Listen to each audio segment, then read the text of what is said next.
nation Yes, sir. led by people in terms of their ages who are out of sync with what the population is. Mm. What is your message to the Malawian youth? Wow. I have stated, and I want to state it again, that the fight I'm involved in is for the youth. It's for my children, for my grandchildren. I could have chosen to take the comfort of someone that has done all they could over the years. In fact, people question, why would you want to risk your reputation you've built for years to get involved in politics? And I have said, uh, I don't have any reputation. Uh, in fact, I follow after Jesus, who, being in the form of God, did not take it to be, robbery to be equal with God, but made himself of no reputation. He came down to a level that, and it says, I am serving with Christ in this, and I don't care what people will say, what they will call me, and what they will, but I'm fighting because I have seen that if we don't put a stop to this, the young people we are fighting for will not make it, and I want to do that. I have done this. If you will look at my track record as a minister, right now, the Assemblies of God, probably the largest Pentecostal church in our country, has youthful ministers. In our leadership, many of them, I have personally been involved in their training, whether it be on a BA level, on a master's level, or a doctoral level. And I have done that across the continent. The church I pastored, even as I was a leader of the Malawi Assemblies of God, the International Christian Assembly. We would go out in the street and pick up boys. These boys now, some of them have gone to university. Putting them in a village where we would say that there'll be parents over them, not an orphanage per se. And we've seen that. We have established social services through that. We started the radio, I started that. Some of the young people, the NBC and other media houses, personally trained at our Channel 4 Nations as volunteers just to help these young people do something. And then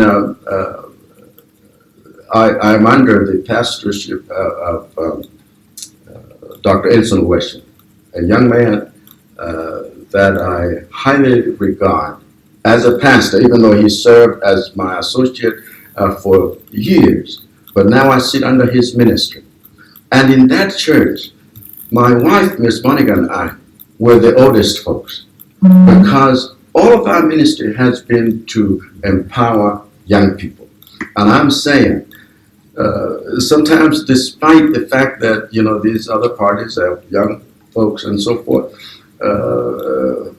I want to interact with these young guys. We are peers, but he is my son in terms of how it is back back there. But I want, because I've been involved with young people all my life, even as a national youth director in our church, as a national this and that this, and then in government as sports chair, for the council in Malawi. So it's always been my thing to associate with young people because I want to seek their best, not only in training them, but in creating environments where their potential can be maximized. And so I'm saying, I want this big ship, if you please, turn in the right direction, ever so slightly, and then these young people can take on with it.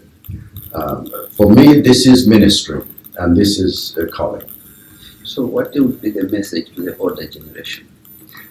So still clinging on to power. So my message is this, just like I plead with my fathers in MCP.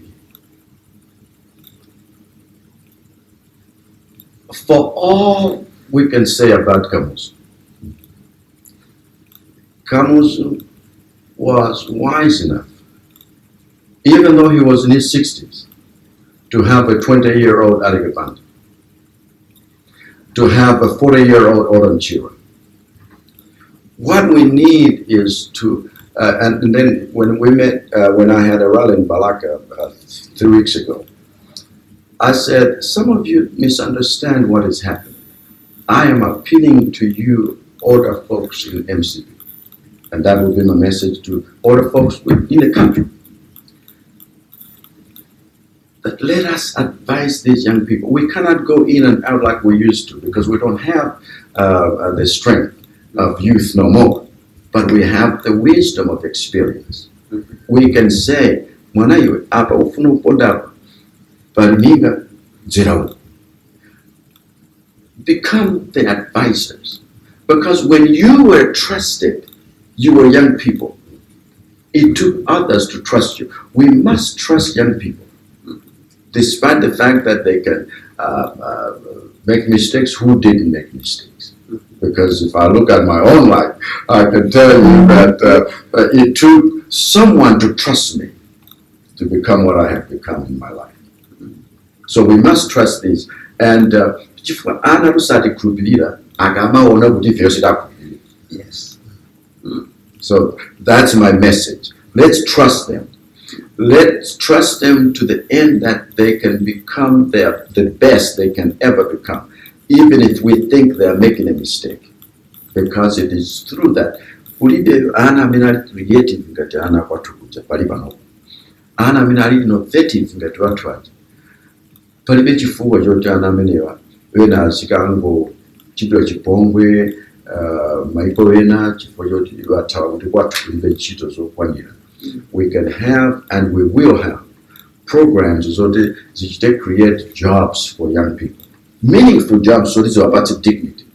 Chifukwa kuli konseko moyo pemphabe pasuku batsa dignity mutu. And so that's what I'm fighting for these young people, and that's what I appeal to the older folks. Let us make it so that it is an environment that is conducive to Anyamadawa. I think that's why we must also create jobs when it's in the private sector, it's thrive. Malmoti kalam kapa maboma ikale yochita operate independently. Akamashita create nchito menaces. Wanala tuwa kayawena wachoka kuti kayawena wachoka kuti kayawena nani kuti kayawena college yo. Akoza kupeza zochita. Agriculture can be beneficial, productive industry. Also, this is all currently subsistence thinking and subsistence living in Kumagenza. We are okay when we are just one season away from starvation. No, it's because we can't productive.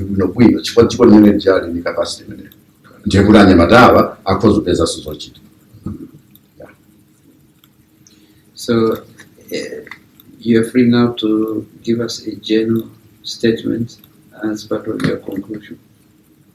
Yes, sir. Quick summation. Yes, sir. 3 things. Number 1, truly,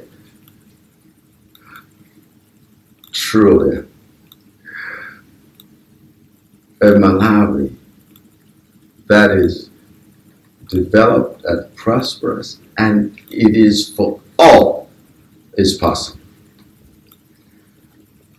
Second of all, truly, nobody, not even for those in the east or the west, will develop Malawi if we don't put our heart to it. Nothing for us without us. Thirdly, we must never lose sight that we are but one nation. And we are grateful that we passed legislation with regard to a National Development Commission. But we do need a grandiose vision that will cause everyone to rally behind.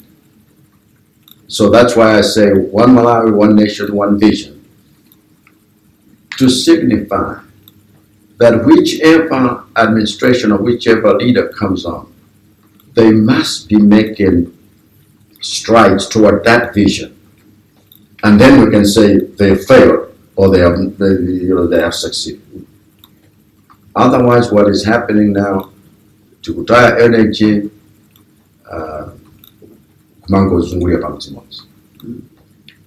so we shouldn't be like going around the same roundabout. In British, I like to use a roundabout in the house of Mango Zulia Bamzimochi, Gage Yagamodo Mayenda, Mafura Bumata, Kajirumbumo, Nega, Sushitiga, Komutegum, seem that they cover distance in yourself. That seems to be our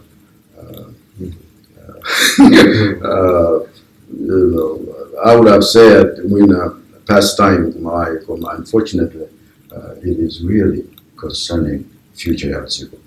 And that's why we need to change. Reverend Dr. Lazarus Chakwera, thank you very much for granting Nyasatimes an opportunity to speak to you. We wish you all the best as you prepare for the next phases of the Malawi Congress Party, the party which you lead, and the Parliament as you go through various reforms. You have a legal position. I think Malawians are looking to you to provide that meaningful alternative government. We wish you all the best in that. Thank you so much. Thank you, sir.